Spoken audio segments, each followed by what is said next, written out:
Beast World, issue number 4. That's right, folks. The halfway point throughout this book, I would say. It's probably about halfway. Um, where are we going with this, I guess, is the first question I want to ask, because I don't think I know anymore. I was like, okay, the world's infected by monstrous people turned into, like, Beast Boy adjacent characters. There's something fun there. But now it's kind of like, what if we ripped off Marvel and, like, we outlawed superheroes? Like, okay, I guess. That sounds really lame.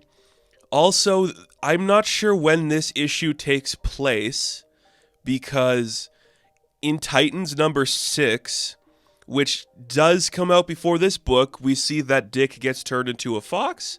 Does he get reverted back to normal in Titans number 7 or something? I don't know. I'm very hesitant now going forward.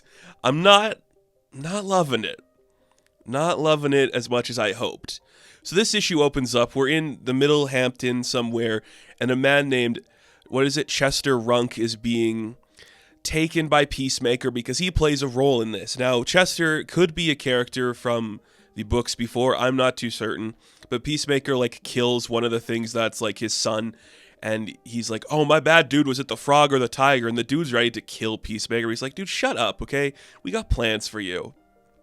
So ridiculous. Then we cut to Ivy Town, because there's an outbreak going on in Ivy Town.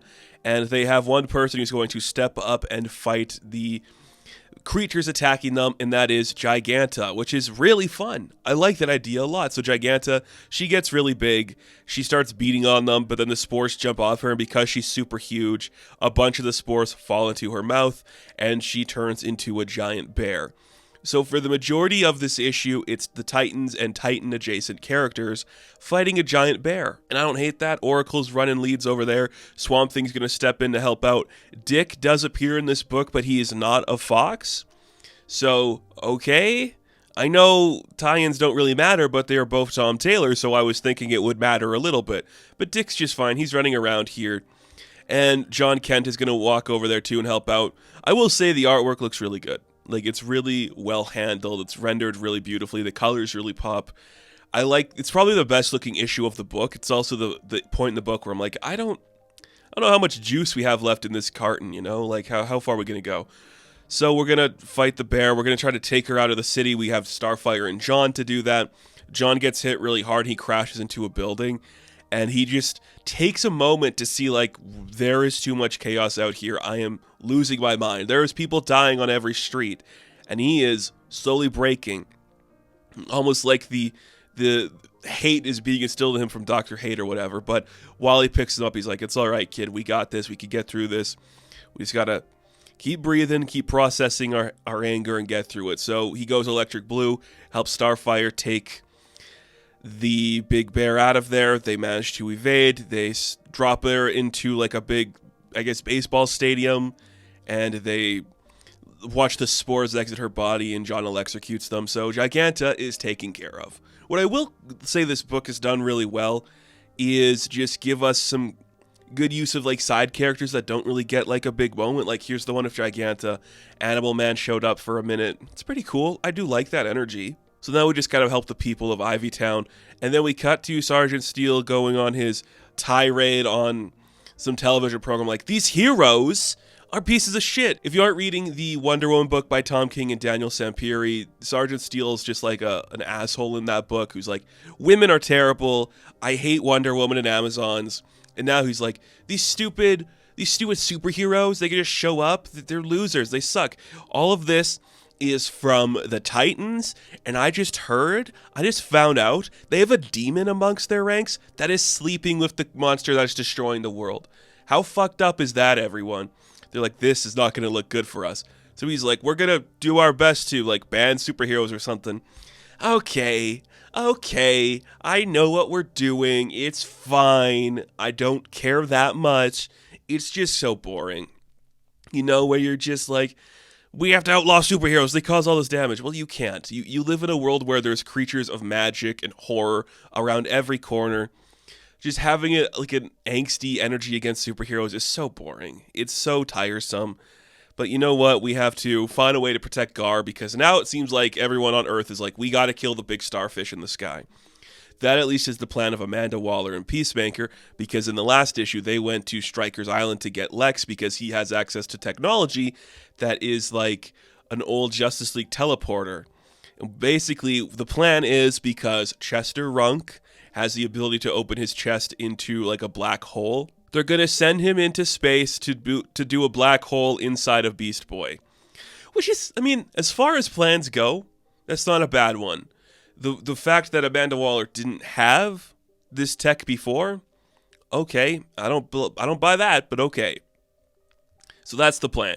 We go to space and Raven is attacked by Dr. Hate, and he's like, "You're gonna see what's about to happen. Shit's gonna go down." Now, is Dr. Hate still working with Amanda Waller because he was in that Waller Rising book? So is he working with her? I don't know. It doesn't matter. But there's a bunch of heroes in space. They are just watching and waiting to see what's gonna happen. And then, no, bad shit happens. Lex Luthor is coerced into using his teleporter. He's like, I'm on the hero side now. I don't like what you're doing here. But Amanda Waller's like, we're going to save the world doing this. And we see that Chester Runk explodes inside of Beast Boy and destroys the big starfish. And everyone's just standing around like, oh shit.